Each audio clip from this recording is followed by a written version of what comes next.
Daniel and Addie for your welcoming remarks. We can see that the dance of life and laughter and goodness continues and dominates.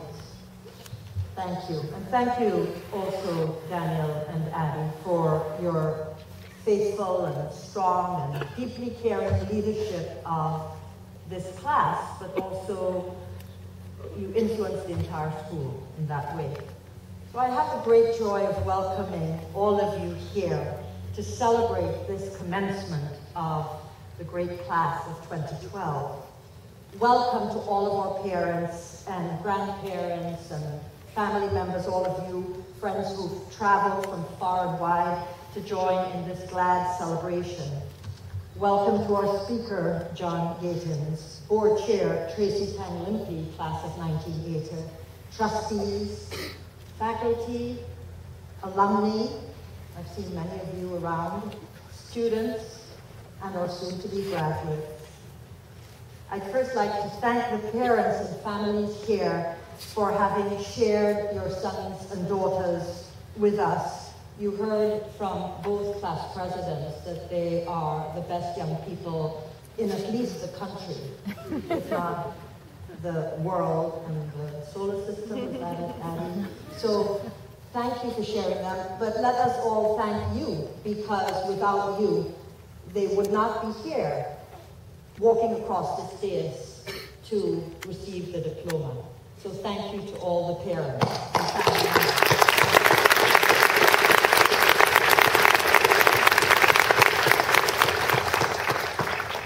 So here we all are, and guess what? The countdown is really over. I've been watching and listening to you seniors, especially in these last days leading up to this commencement. At the senior banquet, you had the chance to articulate your feelings about your friends and the faculty who've had such an impact on you. And your gratitude and appreciation seemed to break down into a few main themes. The first that I picked up on over and over was about loving to learn, the firing up of the mind that happened in the classroom, where you discovered a deep love and passion for some new subject area, whether it was music and jazz or science, statistics or politics, and realizing you wanted to be an electrical engineer or whatever it might be. Another theme was about becoming a better person through the close interactions you had with these teachers who were role models for you. Way back in the middle school, you mentioned many of those names, as well as all of the teachers in the upper school. You declared that actually being with a certain teacher or advisor made you a better person. So many of you were conscious of that goodness, of that deep caring of your teachers. One of you said, I never had a teacher here who didn't care for me. You spoke of one teacher as the best person. Again, I think in the world, this was very clear the way it was communicated. You talked about someone who always cared. There was never a moment that person didn't care. You talked about the unique energy and environment at Masters that such teachers created and that the students also created. Another big theme was acceptance. As Daniel mentioned, tolerance and acceptance is a big thing here. You felt you could be accepted for who you really are and who you might dare to become. That the teachers and your fellow students gave you space to be your true self. And again, what I admire about you in this class is that you found the courage to be that person. Looking back also, some of you had to confess that it was not always smooth sailing. Some of you remembered having more than your fair share of trouble. But from this vantage point, at the end of the journey, you were very grateful to those teachers and advisors who never gave up on you. One of you mentioned how important it was to still feel accepted, getting that bright and genuine smile from our Dean of Students, who, even though she knew all the ins and outs of your shenanigans, you felt truly happy to see you. Many of you had trouble finding words And maybe we should have done what Addie said and sort of fought for silence instead of trying to find those words. But many of you then simply declared that all of your teachers were fantastic. So again, thinking of that, and it's always so fulfilling for me, and I hope for the faculty, to realize the impact they've made on you, not just academically, but as role models and to people who've truly challenged you and helped you grow. This is our last time to all be together as graduates, as students here at Masters. So let's take that chance to thank all of the faculty for their role in helping you to be and keep becoming the fine young men and women that give us such pride today. Thank you.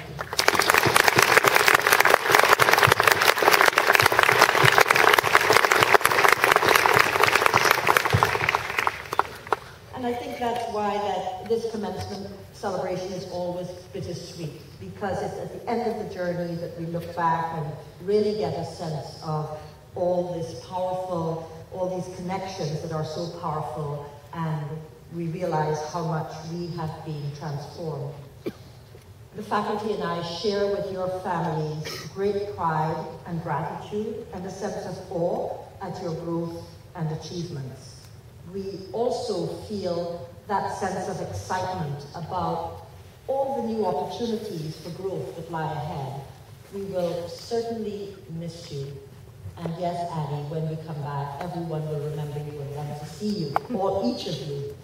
But we also know, and like parents, have to recognize that you're ready for your new adventure. This last comment I scribbled down listening to you at the senior banquet was, one of you commented on a teacher who had abandoned the idea of studying medicine, which focuses on physical health. He preferred education as a way to forge good hearts. So today we celebrate each of you. We celebrate all of your accomplishments, but I think we celebrate especially the good hearts that you were able to grow and keep growing and share with each other. You've accepted to broaden your views intellectually, to engage mind, heart, and hand. I'm thinking too of your special legacy and gift to the school, of the garden right behind Esterwood. It wasn't an easy project. It took caring, vision, planning, and looking beyond yourself, and certainly more hard work than many people realize. But you did it. I know there's some final touches, but that was a wonderful metaphor for your giving back to us. So thank you all for sharing your talents, your generous and joyful spirits with us and with each other. Thank you for being such good role models for our younger students and for all you've contributed to the Master's School. We certainly look forward to staying connected with each of you and hearing about your happiness and your struggles and your changes of mind and your growth.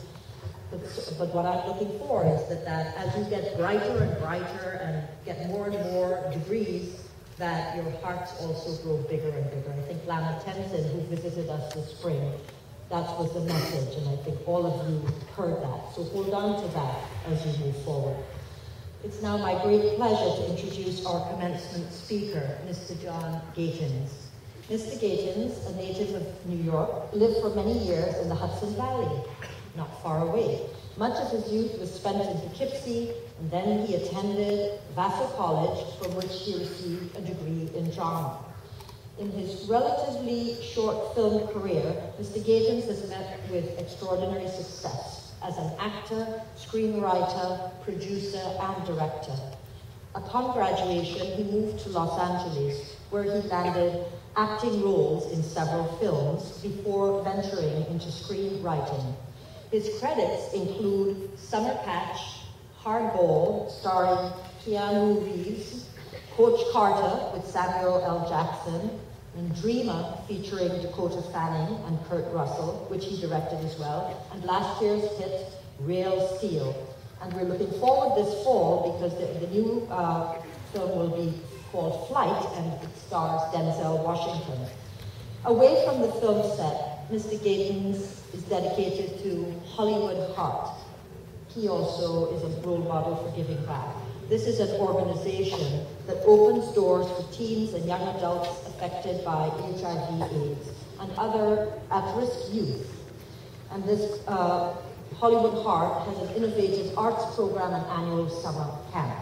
He serves as a board member, but as well, he teaches creative writing to the exceptional children who attend the summer camp.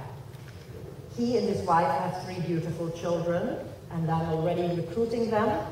Another very important claim to fame is that he is the uncle of our senior class president, Daniel Block. So thank you, Mr. Gatins, for joining us today to help send our graduates out into the world.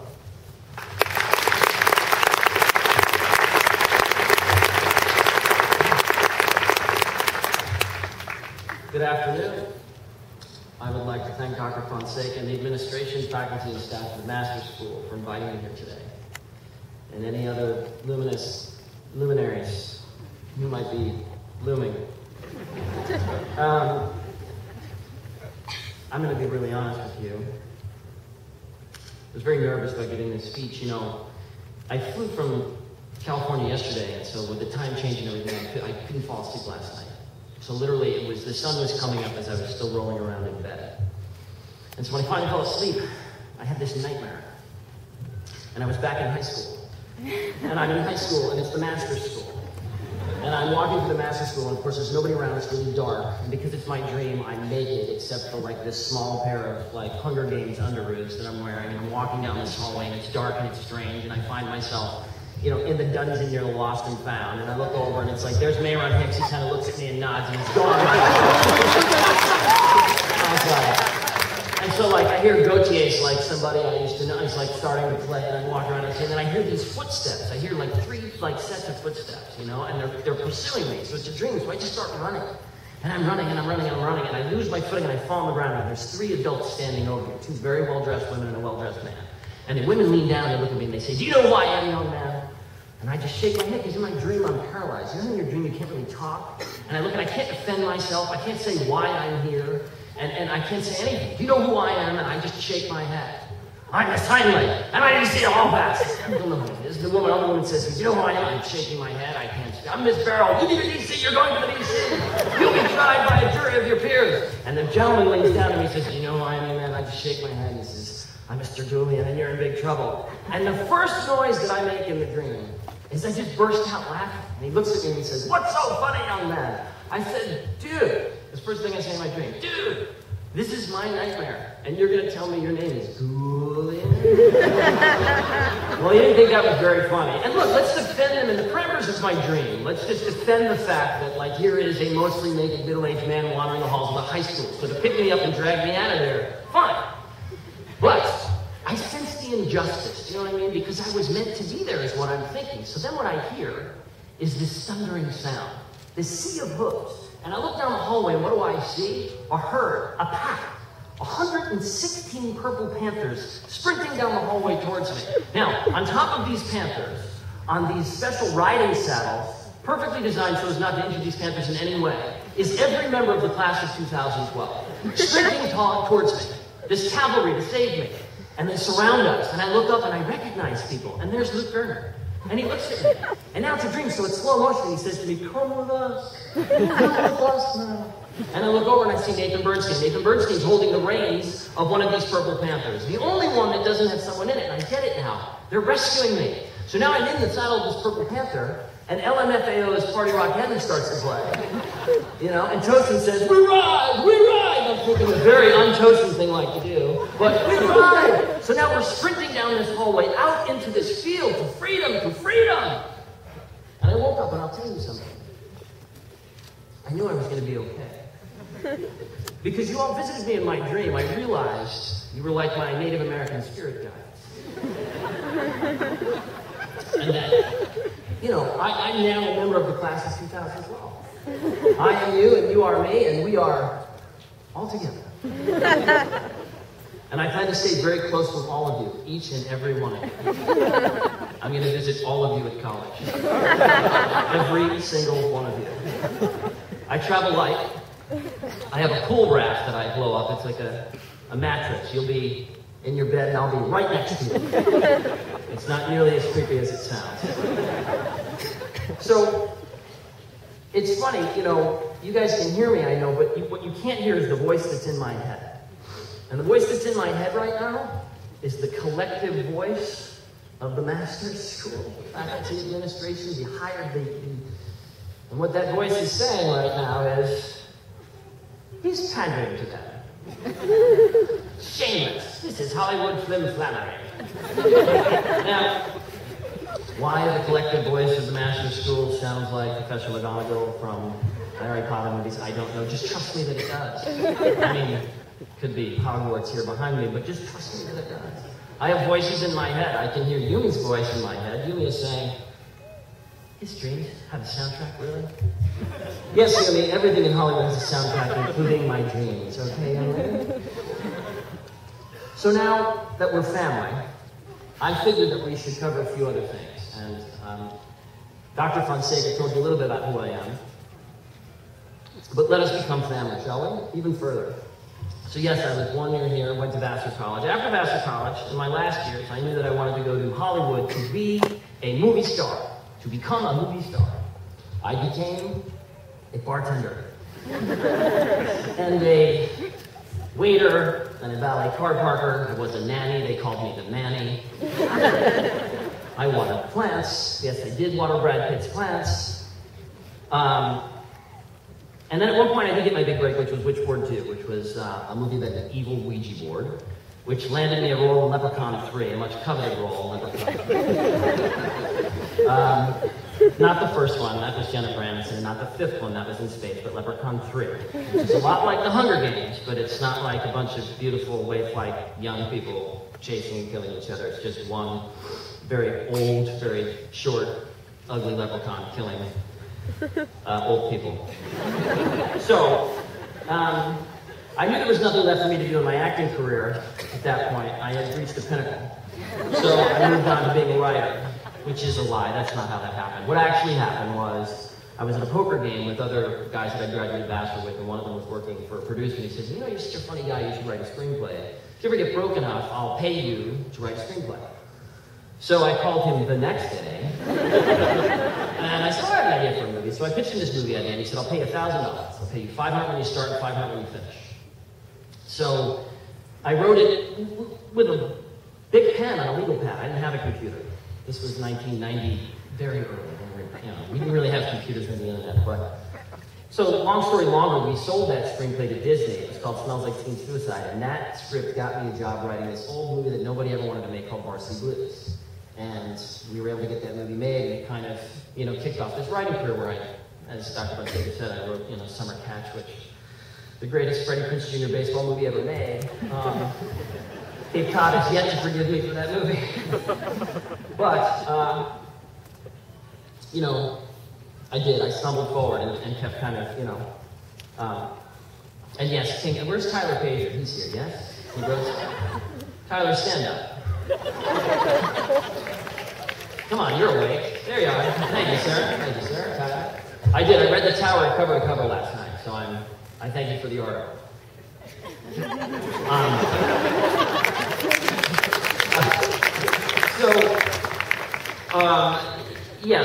Yeah, I did Real Steel, and yes, I was the Mohawk-wearing sociopath in that movie.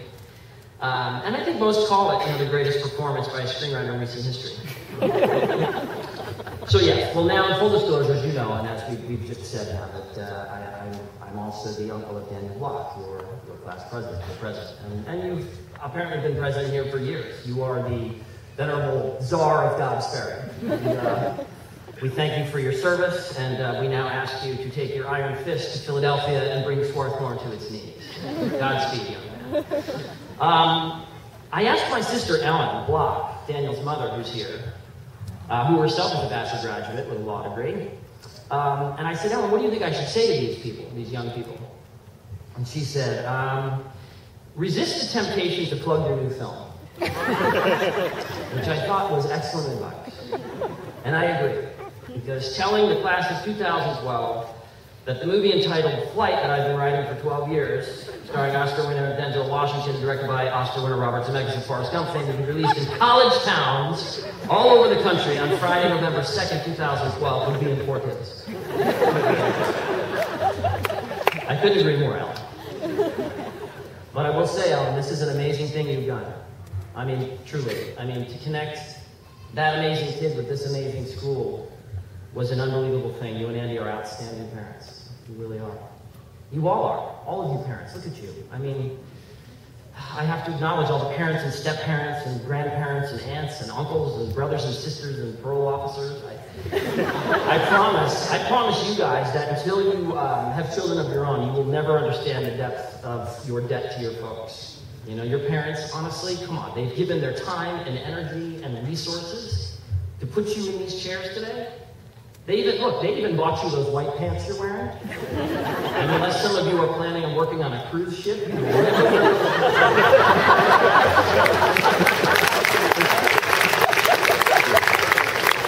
You can kiss that $80 goodbye. But honestly, look at your parents, you guys. Seriously, look at them. They are exhausted and they are broke. But they have succeeded in giving you the opportunity to study at this amazing school. And now the great majority of them have won the opportunity to really go broke, sending you to college before. And they hate you for this. And they should. But regardless of how much your parents hate you right now, or at any point in your young life, I promise you that they love you 10 times more.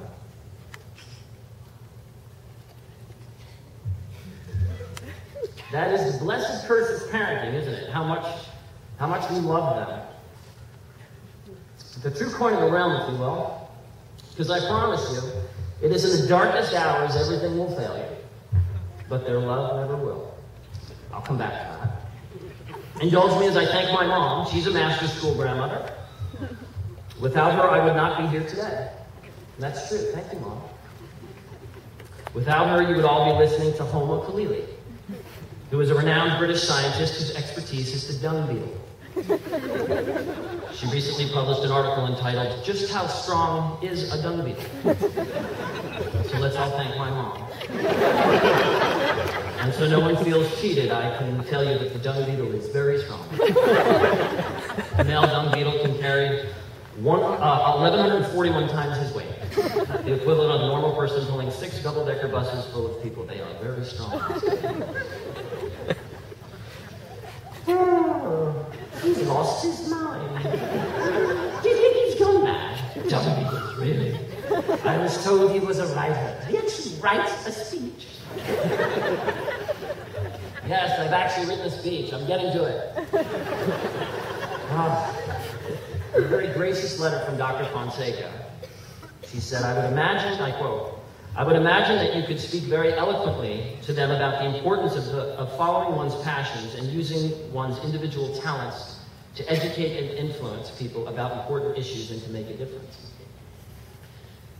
She may have overestimated my eloquence.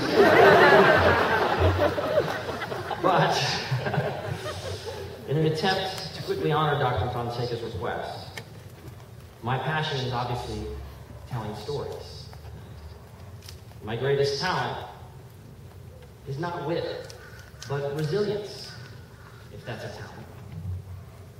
See, the truth is, I just don't quit.